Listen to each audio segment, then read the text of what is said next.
होगी कि अगर मुझ जैसी अंडरडॉग, एक अनजान सा चेहरा इतने आगे आ सकती है, तो हिंदुस्तान के हर एक व्यक्ति में ये काबिलियत है कि वो ज़िंदगी में बहुत आगे जा सकता है।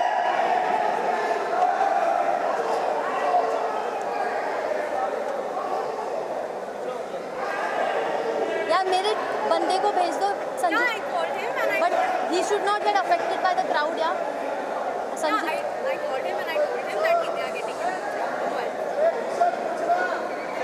मेरे को टिश्यू दे दो ना।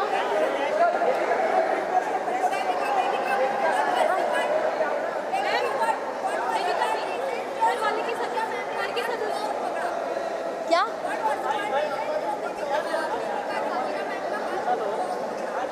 पूजा मैम का हाथ? मुझे उस गेम में सही मार्गदर्शन चाहिए था, सही दिशा चाहिए थी, और उनके साथ मैं सोच कर नहीं आई थी कि मैं दोस्त बनाऊंगी और ऐसे दोस्त बनाऊंगी या किसी से मार्गदर्शन लूंगी। मैं यही सोच के आई थी कि मैं मैंने यही सोचा था कि मैं एक लोन वुल्फ हूँ, और पूजा मैम की भी वही साइकोलॉजी थी, तो हम काफ़ी इजीली कनेक्ट कर पाए। और धीरे धीरे मैंने रियलाइज़ किया कि अगर मैं उनके फुटस्टेप्स पर चलूँगी तो मेरे लिए बेहतर होगा, ना ही गेम में बल्कि पूरी ज़िंदगी में।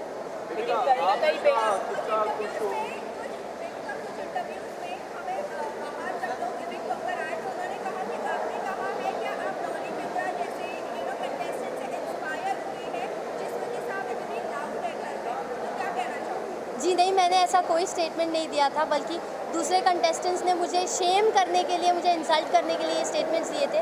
तो डॉली बिंद्रा ऑफ कोर्स बहुत ही आउटस्टैंडिंग पर्सनालिटी रही है बिग बॉस की हिस्ट्री में।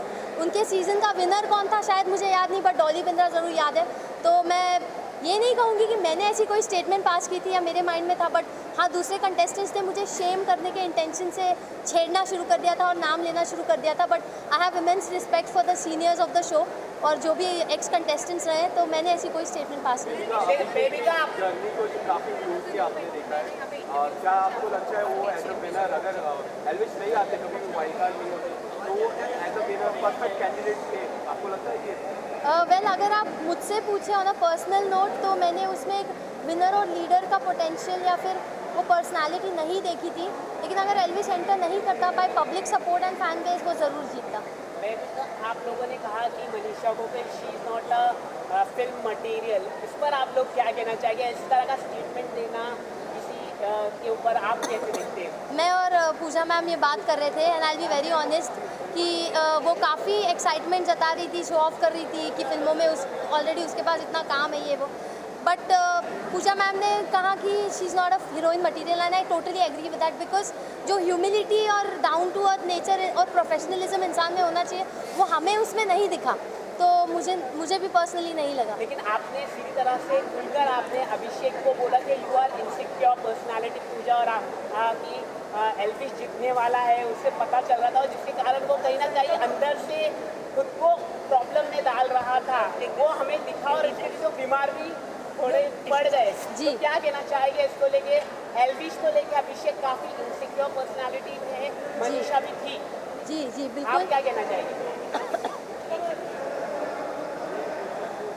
मैं यही कहना चाहूँगी कि शो की शुरुआत से, अभी देखिए मैं फेस रीडर हूँ, इंसान का चेहरा देखती हूँ और समझ जाती हूँ उसके मन में क्या चल रहा है या वो कैसी पर्सनालिटी है।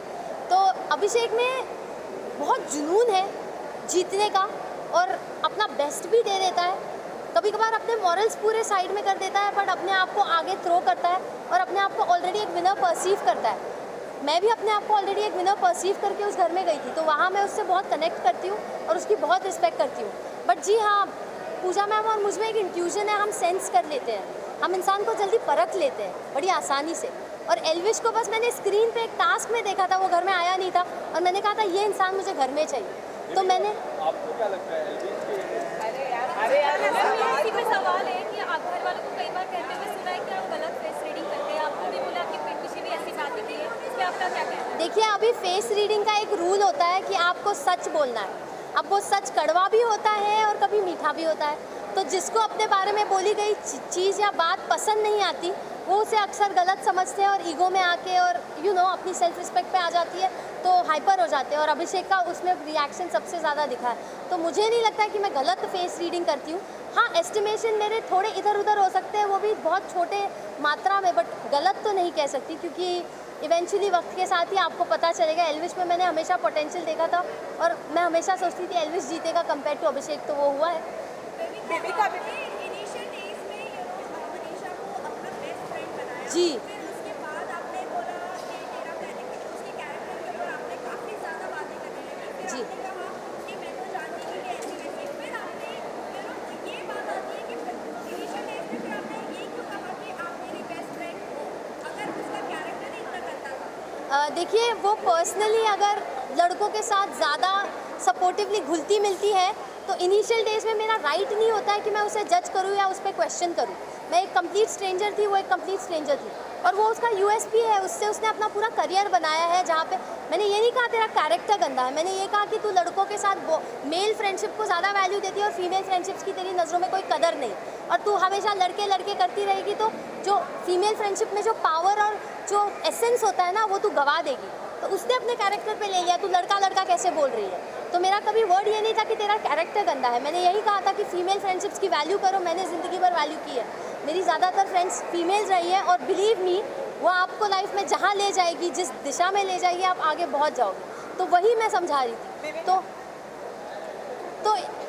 तो इनिशियली जब मैं उससे मिली थी मुझे एक नेक दिल अच्छी लड़की दिखी थी उसमें, बट इवेंचुअली जब उसने मौका परस्त होकर अपनी दोस्ती बदलना शुरू किया और मुझे लिटरली डिस्कार्ड करना शुरू किया, तब मुझे रियलाइज़ हुआ कि उसने अपना गेम शुरू कर दिया है। और पहले ही हफ्ते में उसके मुंह पे मैंने किचन में बोला था गेम शुरू हो गया क्या तेरा, उस पर वो बहुत चिढ़ गई थी। तो जब जब मुझे जो चीज़ सेंस हुई मैंने मुंहफट होकर बोला है, कुछ मन में नहीं रखा है। बेबिका मनीषा ने आपको अभिषेक के बारे में कहा था कि अगर तुम लोग का ऐसा कुछ हो तो जिस पर आपने पूजा मैम से डिस्कस करते हुए कहा कि तेरे होते हुए वो इतनी इनसिक्योर हो जाती है कि बाहर जाने के बाद भी वो इनसिक्योरिटी कायम रहेगी। डज दैट मीन कि आप रियल में अभिषेक के लिए फील करती हैं और आगे आप क्या आगे जाके आप डेट करेंगी अभिषेक के शादी या तो देखिए अभिषेक के साथ मेरी बॉन्डिंग काफ़ी टॉक्सिक रही है, वो पूरी दुनिया ने देखा है। और अभिषेक की जो पर्सनालिटी है ना वो इतना डोमिनेंट, इतना एग्रेसिव और ओपिनियनेटेड है, और मैं भी डोमिनेंट, एग्रेसिव और ओपिनियनेटेड है, उसमें मुझे बहुत सिमिलैरिटीज़ है। तो दो स्वॉर्ड्स, दो तीर कमान एक साथ रहेंगे तो युद्ध तो होगा, घमासान युद्ध होगा। तो अगर वो उस युद्ध के लिए तैयार होता तो वो मुझे अप्रोच करता। बट ऐसे मर्दों को ना अक्सर वो चुपचाप रहने वाली, थोड़ी मंद बुद्धि सी, थोड़ी शांत स्वभाव की, थोड़ी हाँ में हाँ मिलाने वाली लड़कियां पसंद आती हैं। तो मुझे नहीं लगता मैं किसी को पसंद आऊँगी जो ऐसे मर्द होते हैं। मुझे नहीं लगता मैं अभिषेक को पसंद हूँ, तो उस एंगल में मैंने कभी सोचा नहीं है। मैम एल्विश ने आपको काफ़ी माफ़ी भी मांगी लेकिन आप मतलब ठंडी रही, लेकिन आपने माफ़ी नहीं दी। ऐसा क्यों आपने, मतलब आपको वैसे दिखती नहीं है यहाँ पर लेकिन आपने अंदर माफ़ी नहीं दी। और आपका देखिए- नेचर ट्रेनिंग के आने के बाद बहुत शांत हुआ, क्या वजह है? देखिए एल्विश ने पहली बार में ही मुझे देख के कहा था ये ढीठ है। तो अगर मैंने एल्विश को परखा था, उसने भी मुझे कहीं परखा था कि मैं ढीठ हूँ, तो उसने काफ़ी हद तक माफ़ी मांगी थी। लेकिन प्रॉब्लम ये थी ना, जब मैं किसी का बर्ताव दोहराते हुए देखती हूँ तो मुझे वो गलती नहीं, मैं मुझे वो उनकी आदत या फितरत नज़र आती है। और एल्विश का वही रूप अविनाश के सामने भी बार बार निकल के आ रहा था झगड़ों में, तो वहाँ पे मेरा एक सेंस ऑफ गार्ड ऊपर हो गया और ट्रस्ट इश्यूज बिल्ड हो रहे थे। बट सलमान सर ने जब हमें समझाया, मैं सलमान सर की सुनती थी, मेरे डैड की और पूजा मैम की, तो सर ने बहुत ही अहम बात बोली कि बेबिका को इतनी गलतियों के लिए सबने माफ़ किया बट उसकी अकड़ देखो, वो किसी को माफ़ नहीं करती। वो बात मुझे दिल पे हिट हो गई और मैंने रियलाइज़ किया हाँ, इस घर में मैंने क्या कुछ किया है, किसी का दिल तोड़ा है, किसी को मुँहफट होकर बहुत कुछ बोला है, मेरी ज़बान को कैची माना जाता था घर में। तो सच में लोगों ने मुझे माफ़ किया, बट मैं जब किसी को माफ़ करने पे उतर रही हूँ तो मुझ में क्यों इतना ढीठपन आ रहा है। तो सर ने बहुत ऑन पॉइंट बात बोली और वो सीधा मुझे दिल पर रियलाइज़ हुई। तो तब जाके मैंने सोचा कि नहीं यार, अब मुझे इतना मीन और इतना ढीठ नहीं बनना चाहिए। और आपने सलमान सर के साथ हर हफ्ते आप गए, हाँ। तो सलमान सर के फेस रीडिंग करके उनकी शादी कब होगी ये बता दीजिए आप। आप बता दीजिए अभी।